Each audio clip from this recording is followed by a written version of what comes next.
Thailand has just changed its entry rules in like less than 48 hours twice. And so today we're going to talk what's going on and whether you can get into the country right now. A lot of people are stuck at airports. People don't know what the vaccine requirements are. This is the official announcement. They're trying to play it off like this has been the policy all along. What actually happened has basically everything to do with China. China has been in this crazy COVID wave. Hundreds of millions of people in just the last few weeks who have come down with COVID. Now, at the same time, the Chinese government decided that they would open up the country for the first time in 3 years. So all of these 1.3 billion Chinese people who have been stuck in China are finally able to travel again as of Sunday. This got people in Thailand quite nervous. And so the initial response of the government was to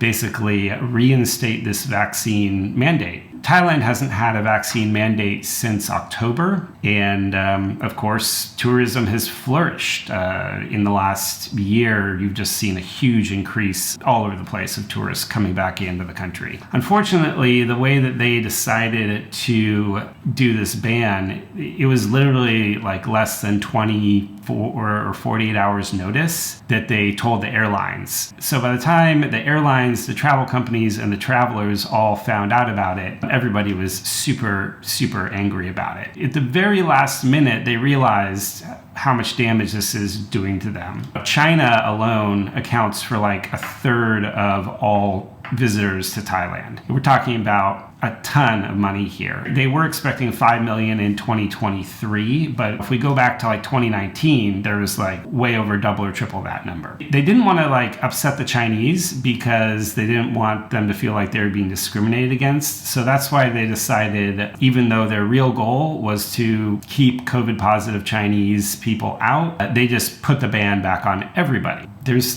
thousands and thousands of people coming from all over the world here every day. So this is basically how it went down. Even though they rescinded the order, and again, this is the official order from TAT that yes, it is official. They won't require vaccine certification. We'll get back to that testing part a little later on. Basically, a bunch of people got stuck at airports. Like this guy that was flying out of Istanbul, there were 15 people that couldn't board. And here's another person who was flying out of Kuala Lumpur who was vaccinated but didn't bring his cards with him, so he was not able to board as well. There have also been some stories online of one plane out of Russia, 50% of the whole plane was stopped from boarding. This was really unfortunate because at the airports here in Thailand, there were absolutely no checks whatsoever. I don't want to sound too critical of the Thai government.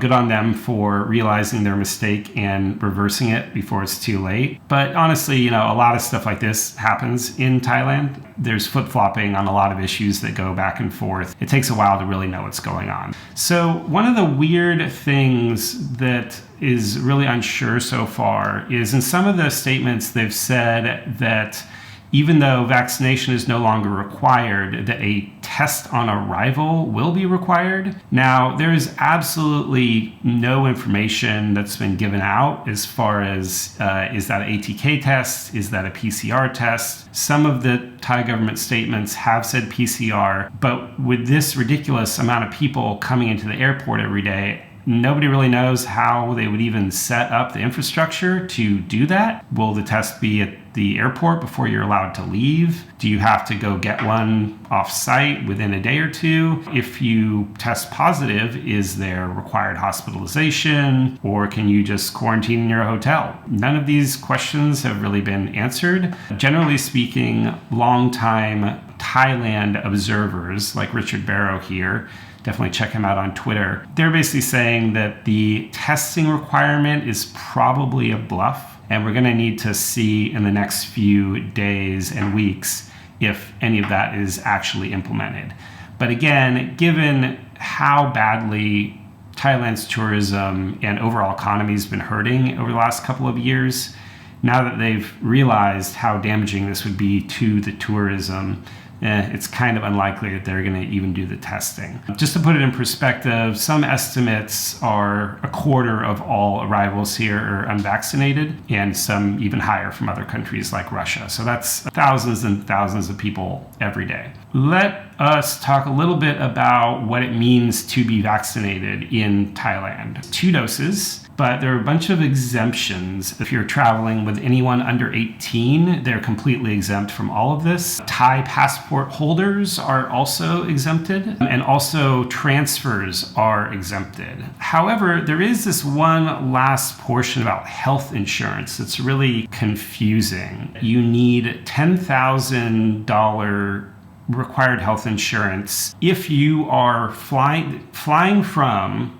or flying to a country that requires a COVID test to enter. This is like the Thai government's very subtle way of screening Indian and Chinese passengers very hard, because both of those countries right now do have COVID test entry requirements. But if you actually look at some of the details of what other countries are doing, it gets even more confusing, because it's not about your passport, it's about where you're flying from and flying to.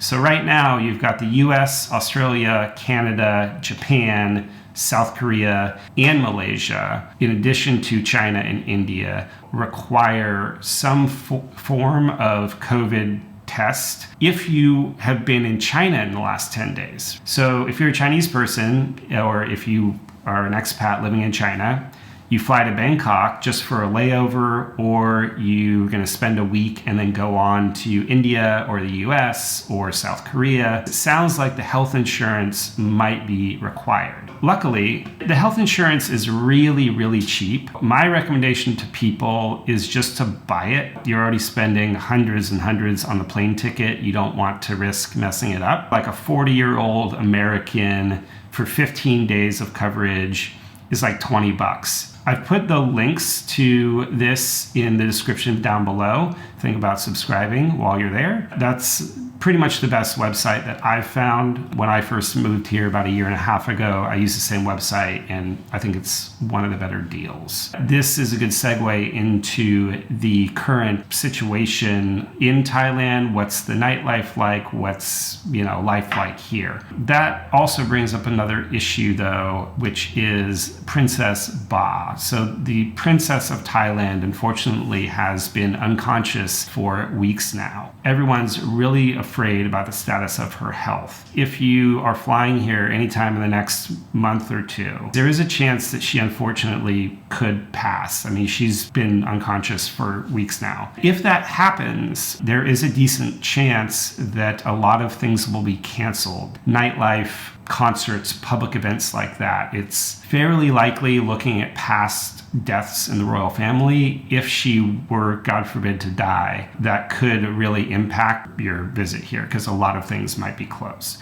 Let's hope that doesn't happen. Assuming that doesn't happen, this is what Thailand is like right now. The government is still projecting, I think, less than 50% of the people that were here in 2019 before COVID. While a lot of things are still closed, there's more than enough fun stuff to do here, and a lot of new stuff is opening up.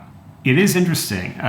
The local Thais, I'd say if you go out in the daytime, 80-90% of them are still wearing masks. Now, if you're from parts of the US or Europe, that might be a big shock to you. So expect that if you come here. However, it is not strictly required in pretty much any setting. You can go on the subway without a mask. You can definitely walk around outside. If you go to the park, you will see more Thais who are exercising outside without masks. I even went into a government building the other day, and a lot of foreign people, were not wearing masks at the immigration center. If you go to the mall, again, it's totally acceptable to not wear one, but most of the locals will be wearing one. The big exemption or exception to that, I would say, is some of the temples, as well as wearing appropriate long clothing, no mini skirts, no crop tops, no,